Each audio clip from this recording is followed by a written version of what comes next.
Alhamdulillah, hari ini Kamis 30 Maret 2023 kita di Pelantas Payang Farm di kandang pelestarian ayam kukuk Balengge kedatangan keluarga baru sebanyak 9 ekor.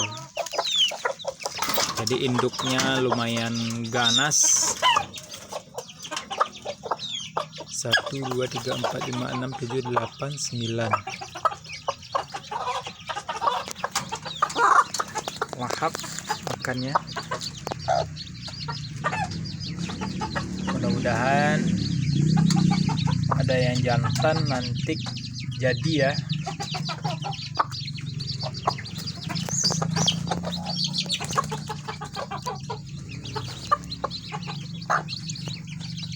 Dan ini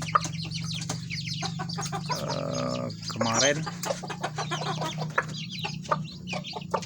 turun 10 ekor, tapi karena musim penghujan cuman tinggal 4 ekor.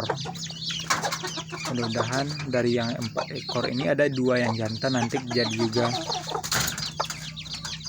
Ini jantan, kemudian di sana juga jantan. Keluarga baru, imut-imut.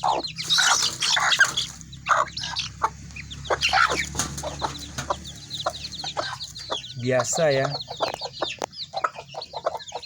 tontonan seperti itu di kandang.